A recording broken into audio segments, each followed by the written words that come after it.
Welcome to the Transfer of Public Lands Movement presentation based on the Transfer of Public Lands Movement educational study completed in 2020 by the League of Women Voters of Grand County for the League of Women Voters of Utah. This presentation was updated following the 2021 legislative session to reflect current information.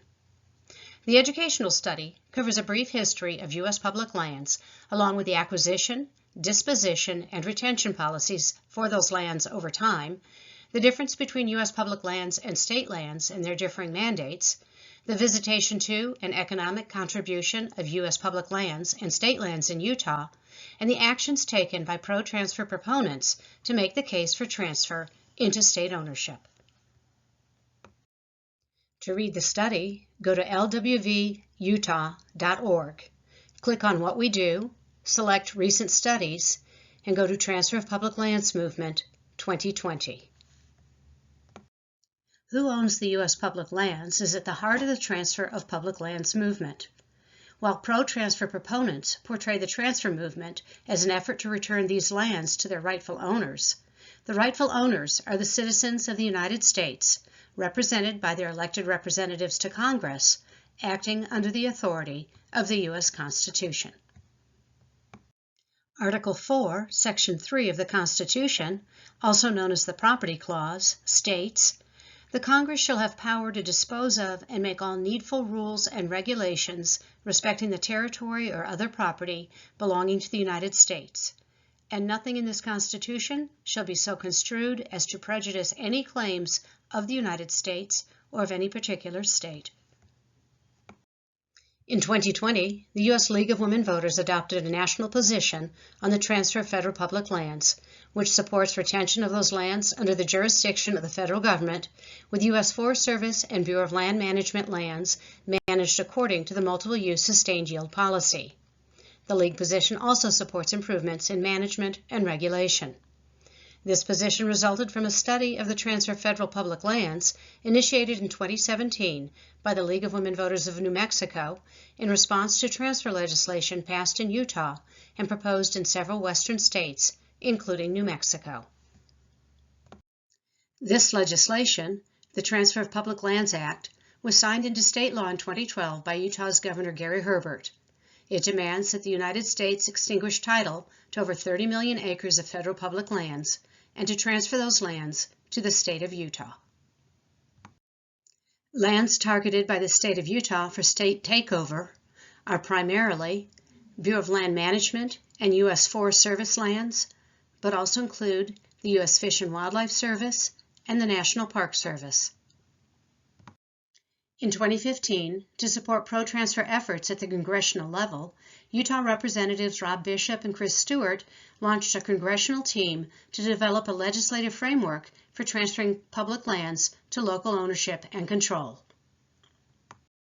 According to their press release, this group will explore legal and historical background in order to determine the best congressional action needed to return these lands to the rightful owners. To appreciate the thinking and strategy behind these ownership claims and land title demands by Utah legislators, it is important to understand what proponents of the transfer movement hope to achieve. For several years now, Utah has been at the epicenter of an organized and well-funded effort to transfer the public lands owned by all Americans into state ownership that could then be used as a model for other states to follow. Outside legal consultants have been hired to develop alternative legal theories that can be used in court to attempt to gain ownership or control of U.S. public lands within the state.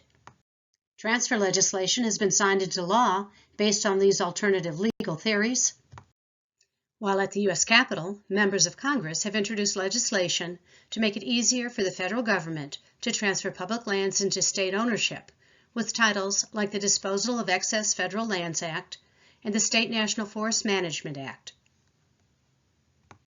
Unchecked for decades, the transfer movement has created a false narrative that is being used to attempt to undermine the legal status of U.S. public lands nationwide. And while many living in the western United States are vaguely aware of this movement, those living east of the Rocky Mountains have no idea that the U.S. public lands, which are the basis for this country's national parks, monuments, forests, and all the other public spaces and access to those public spaces that we take for granted, are being targeted for transfer into state ownership. Whether intentional or not, elected officials and other pro-transfer proponents refer to the lands in Utah collectively as Utah's public lands, thus conflating two very different mandates for land management. U.S. public lands are not the same as Utah state lands. They also reassure their readers that the goal is to have the federal public lands become state public lands, and that everything you could do before, you will be able to do after the transfer, only better. Unless, after the state is successful in getting the public lands transferred into state ownership, they decide to sell them as allowed in the Transfer of Public Lands Act. Whatever the reason behind the confusing and conflicting statements, the citizens of Utah and the American public need to better understand the misleading claims by pro-transfer proponents, beginning with the history of U.S. public lands. At its founding, the United States federal government did not own any land in the original states of the Union. U.S. public lands came into existence as a critical compromise, allowing the original Articles of Confederation to be transformed into the U.S. Constitution.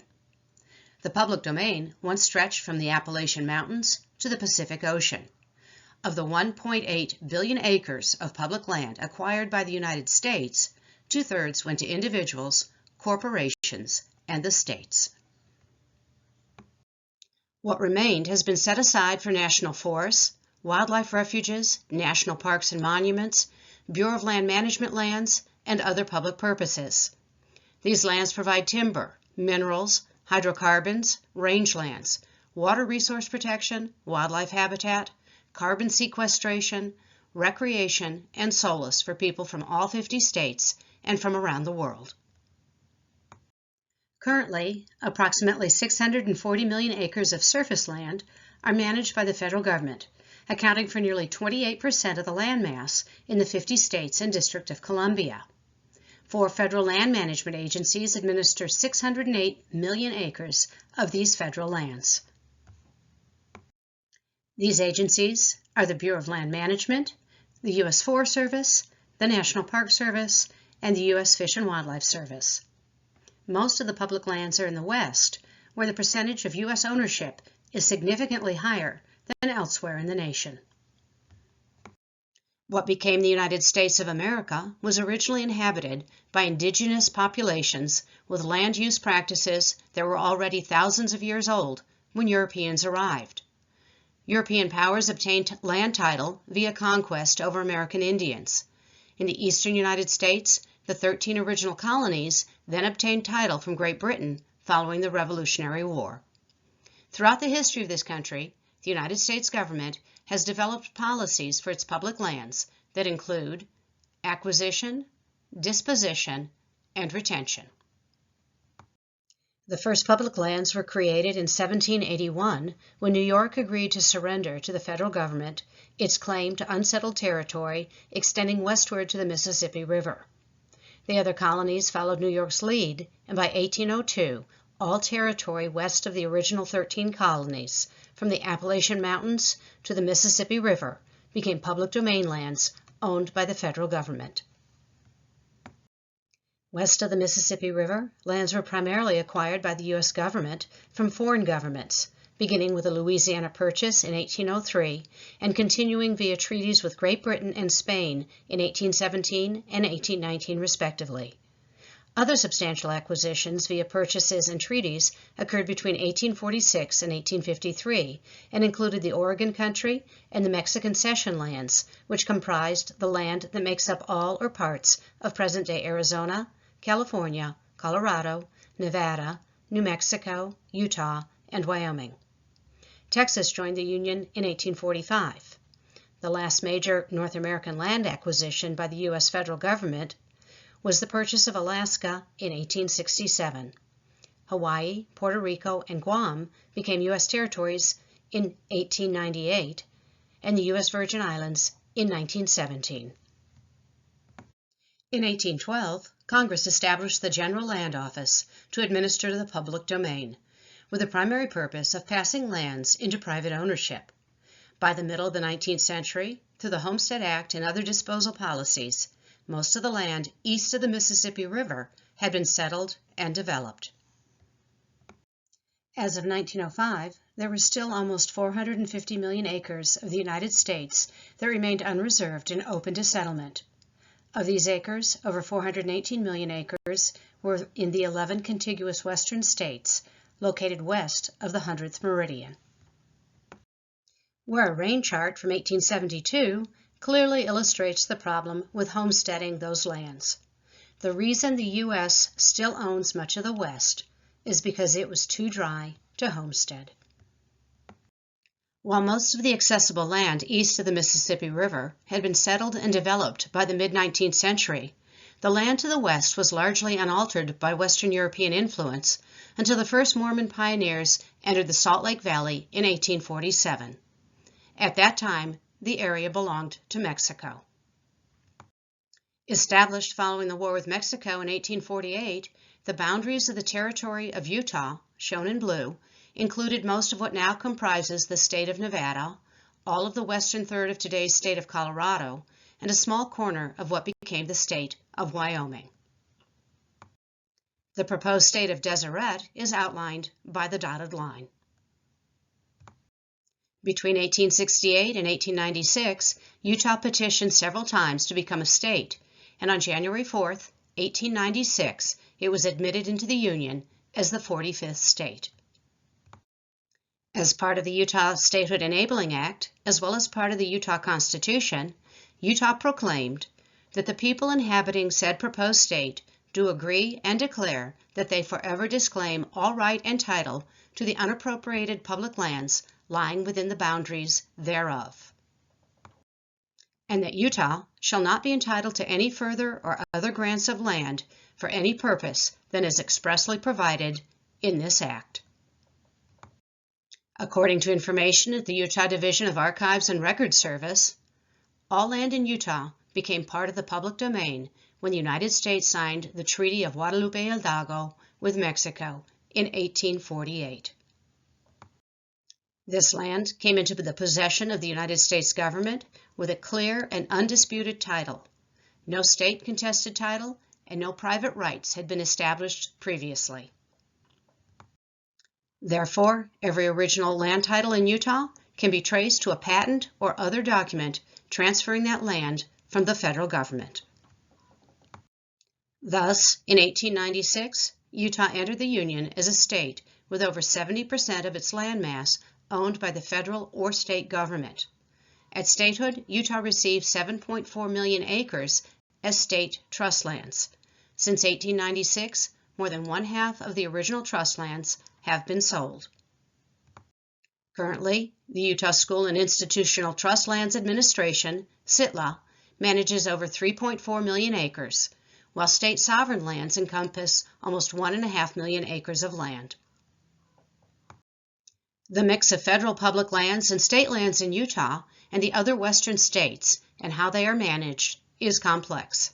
Federal lands oftentimes surround state lands, and both the federal government and state governments manage their lands under different mandates. In addition, the different agencies have different missions. While the BLM and U.S. Forest Service are working under the multiple use and sustained yield mandates, which require them to take into account the long-term needs of future generations for renewable and non-renewable resources, most Western state land managers work under a mandate of revenue maximization. For example, SITLA works with private business to generate revenue from energy and mineral royalties and real estate and surface development. Although these lands can be open to the public for recreational activities, public access to trust lands can be withdrawn at any time to allow SITLA to meet its constitutional mandate to generate revenue to support trust land beneficiaries. In addition to acquiring public lands and disposing of public lands, federal policy also includes retaining public lands and reserving them for the use of the American people. Public lands, whether under the General Land Office created in 1812 or since 1946 under the Bureau of Land Management, are the lands from which our iconic public spaces are carved. They include everything from Yellowstone National Park, designated by an act of Congress in 1872, to the Bears Ears National Monument established in 2016 by presidential proclamation, and all of the national forests, the majority of which were established using the Forest Reserve Act of 1891. One of the most important methods of reclassifying the purpose of a given piece of public land is the Antiquities Act of 1906. The Act authorizes the President to declare, by public proclamation, historic landmarks, historic and prehistoric structures, and other objects of historic or scientific interest located on federal land as national monuments. It also authorizes the President to reserve parcels of land surrounding these objects, but limits the size of such reservations to the smallest area compatible with the proper care and management of the objects to be protected. Though the primary goal of the Antiquities Act was to preserve archaeological sites, it has also been frequently used to protect naturally occurring objects, such as the geological features within the Grand Canyon National Monument, established in 1908 by presidential proclamation. Like the Grand Canyon National Monument, that became a national park in 1919 through an act of Congress, Utah Zion National Park began as a national monument set aside in 1909 under authority of the Antiquities Act, and then became a national park in 1919. In 1937, Kolob Canyon was proclaimed a national monument, and in 1956 was added to Zion National Park. The other three national parks in Utah that began as national monuments are Bryce Canyon National Park, established as a national monument in 1924 after the governor of Utah and the Utah legislature lobbied for national protection of the area. Arches National Park, established as a national monument in 1929, and Capitol Reef National Park, established as a national monument in 1937. In 1964, Congress established Canyonlands National Park, the only one of the mighty 5 national parks in Utah that did not begin as a national monument. The 2 newest national monuments in Utah, Grand Staircase Escalante and Bears Ears, are currently part of a legal battle over presidential authority to reduce the size of a national monument established by a previous president. While a president's authority to diminish a national monument has been questioned, there appears to be no dispute that Congress has the authority to do so, a power it has exercised before. Utah government agencies, including the State of Utah, School and Institutional Trust Lands Administration, the Utah Division of Forestry, Fire, and State Lands, the Utah Division of Wildlife Resources, and the Utah Division of State Parks and Recreation, correspondingly manage state trust lands, state sovereign lands, state wildlife reserves, and state parks. State lands comprise 10% of Utah. In Utah and the 10 other western states, outdoor recreation is responsible for $239 billion in consumer spending and nearly 2 million jobs, yielding over $75 billion in wages and salaries. Data shows that Americans and international travelers visit public lands in western states more than 290 million times annually, making western public lands one of the most popular destinations for recreation in the country. And the number of annual visits to public lands in the United States continues to grow. In 2006, the National Park Service saw approximately 81 million visits to national parks in the 11 western states. A decade later, in 2017, the number of visits to national parks had ballooned to over 108 million. Similarly, visitation to the Bureau of Land Management's national monuments has nearly tripled since 2000. In the state of Utah alone, more than 28 million people visit U.S. public lands and Utah state lands every year. Utah outdoor recreation contributes more than $12.3 billion to the economy, employs more than 110,000 people, and is the primary driver behind the tourism industry. Not only does Utah outdoor recreation create $737 million in state and local tax revenues, it is the reason for $3.9 billion in wages and salaries. And 72% of Utahns identify as public lands users, the highest in the nation. In 2013, as a result of the large contribution the industry plays in Utah's economy, Governor Herbert created the Utah Office of Outdoor Recreation. By 2017, however, despite the recognized value of U.S. public lands to Utah's economy, Utah's pro-transfer proponents, with their anti-public lands rhetoric and legislation, cost the state economically. After 20 years in Salt Lake City, the twice-annual Outdoor Retailer Trade Show, which injected $45 million into Utah's economy each year, left Utah for Denver, Colorado. The move came after Utah Governor Herbert refused to halt the state's efforts to transfer U.S. public lands to Utah, nullify the Antiquities Act, and undo Bears Ears National Monument. According to a 2014 report commissioned by the state titled An Analysis of a Transfer of Federal Lands to the State of Utah, two primary concerns regarding the land transfer from the federal government to state government are the cost of managing the lands and whether the state could generate enough revenue to cover that cost. The report indicates what would be lost to the state if the land is transferred out of federal ownership. These lost revenues include operational spending, that includes federal wages and spending, land management costs, that include PILT payments and costs for wildfires, and access to key firefighting resources, deferred maintenance costs of approximately $100 million, and reclamation costs for 8,000 to 10,000 abandoned mine openings. The report also indicates that in order to make up for the loss of federal dollars, mineral revenue produced on public lands would have to be increased. Oil and gas prices would have to remain stable and high, and the state would need to negotiate with the federal government a change in royalty revenue share from 50% to 100%. Land revenue and receipts collected by the BLM and U.S. Forest Service would probably need to be increased as well. While federal agencies are required by law to provide access to lands under their jurisdictions and to manage programs tied to those lands, even without adequate funding, the federal government, by law, can go into debt to support those operations. State governments, however, operate under a balanced budget requirement. If the transfer of U.S. public lands to Utah occurs and the state is unable to make up the hundreds of millions of dollars currently expended by the federal government on U.S. public lands in Utah, the state would either have to raise taxes or sell these lands. Once sold into private ownership, it is unlikely the public would ever get them back. The Transfer of Public Lands movement is an extension of the Sagebrush Rebellion of the 1970s and 80s, which was a reaction to increased federal regulation on U.S. public lands, especially to the Federal Land Policy and Management Act of 1976, FLPMA.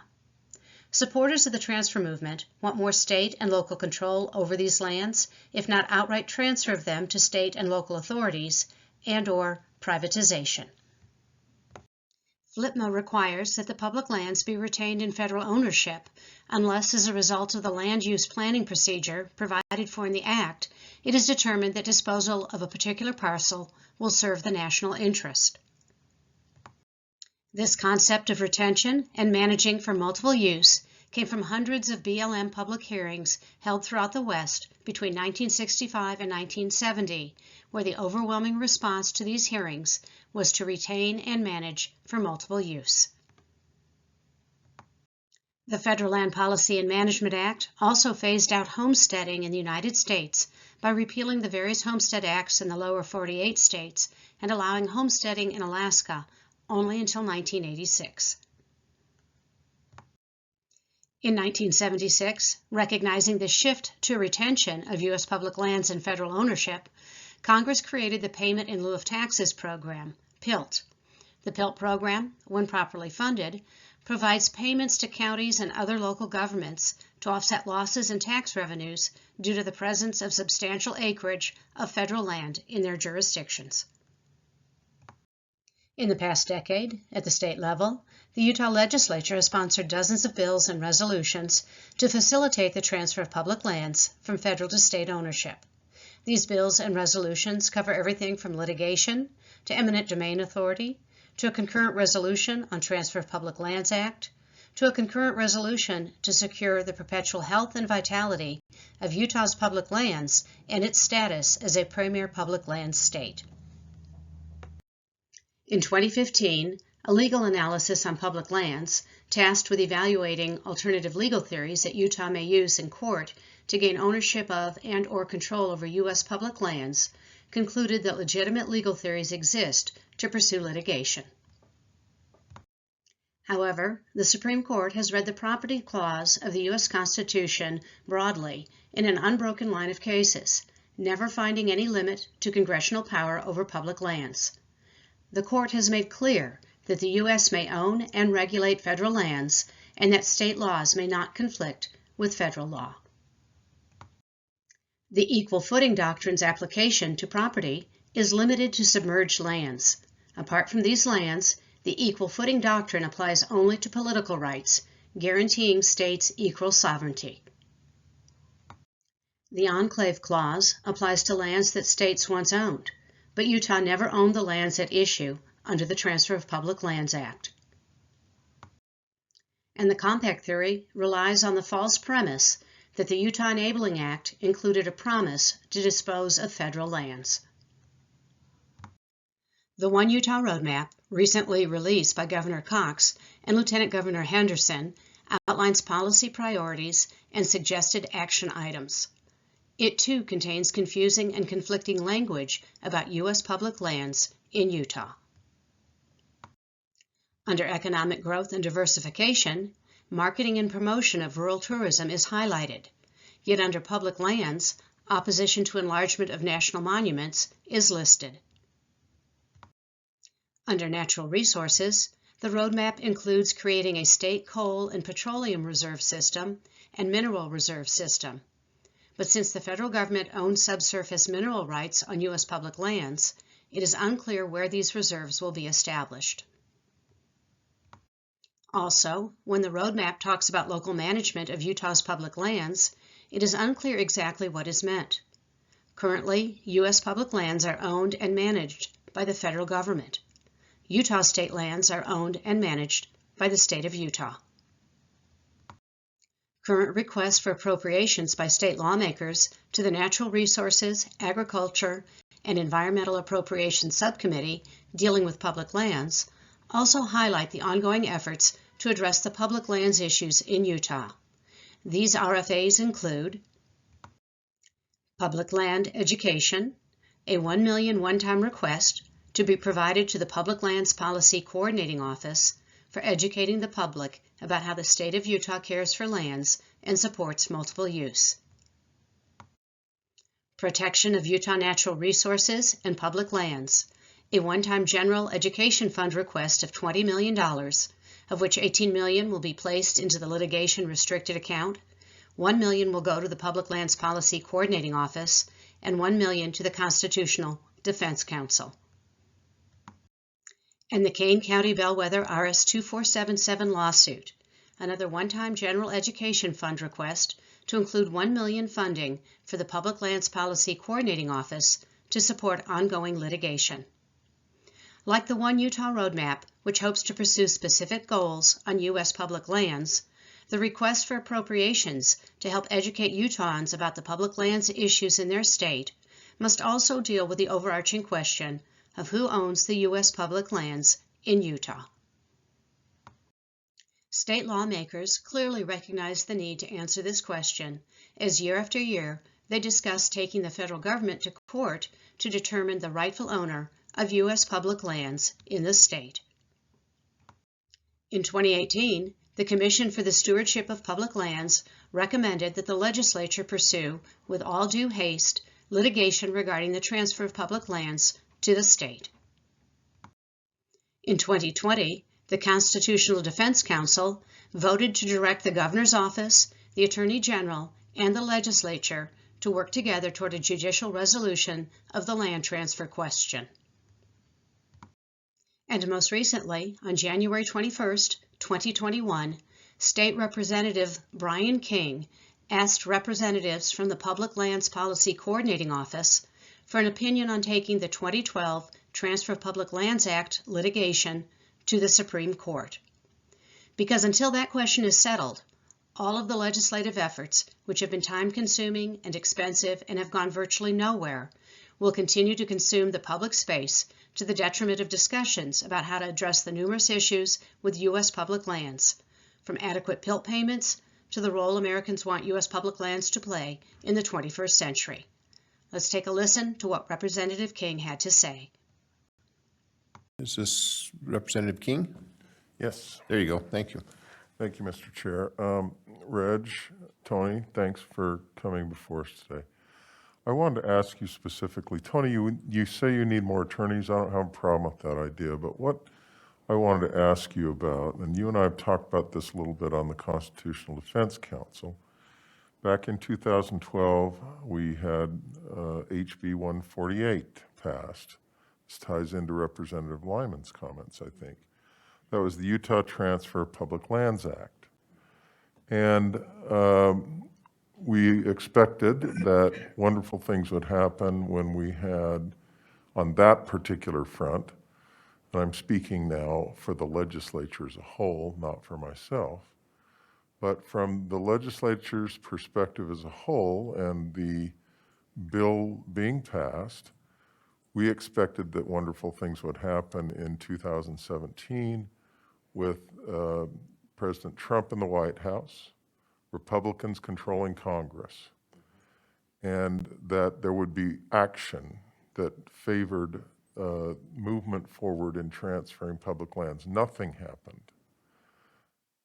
We now have a Supreme Court which, from our perspective, it seems to me, again, speaking from a legislative perspective, not a personal perspective, is about as favorably disposed to go with us when that question about the constitutionality and the propriety of the Utah Transfer of Public Lands Act comes before it as anybody, as any Supreme Court that we've had in my lifetime. I want to see that presented and ruled on by the federal judiciary. And specifically, I vote in favor. I'm expressing my personal opinion, but I think it would probably be joined by most of my colleagues here in the legislature, that we present that issue as a matter of litigation to the federal judiciary and have it appealed to the United States Supreme Court and ruled on. And the reason for that is this is an important issue. The majority of the legislature feels strongly that there ought to be this transfer of public lands from the federal government to the state. And while I personally think that that is not likely to succeed, I do think it's in the interest of Utahns and the interest of this legislature to have that issue presented in the federal judiciary and to have a ruling from the U.S. Supreme Court in a way that disposes of it one way or the other moving forward. That's in the interest of Utahns. It's in the interest of putting this legal theory to bed once and for all, for better or worse. Your thoughts? Well, that's a decision that the legislature and the executive branch need to make. If we're directed to proceed with such litigation, we can do that. But we need a directive from certainly Governor Cox and Attorney General Reyes, and also from the legislature. Thank you. I'll do what I can to move the ball down the field with those individuals to give you the authority that you need. I appreciate the fact that you've said that, Tony. I think you're right. I don't think that unilaterally you can take that action, but I think that if the governor and the legislative leaders and the attorney general give you the thumbs up, that's something that we can and should do with all due haste. Join the conversation. What happens to U.S. public lands in Utah, and by extension, the other western states, should be of interest to all Americans, because these lands will remain in public ownership only if the American people let their elected officials know that they support retention of these lands under the jurisdiction of the federal government. Share this information. Help raise awareness across the country about the pro-transfer narrative and the threat to U.S. public lands from the Transfer of Public Lands movement. For additional information and resources, Google Grand County League of Women Voters Public Lands Project. In closing, thank you to the federal agencies who manage our public lands and to the many authors whose words were used in this presentation and in the Transfer of Public Lands Movement educational study. Their works are referenced in the written study, along with the maps and historic photos, and are included on the Public Lands Project webpage, while photos for this presentation came from agency websites, personal files, and downloadable photo sites.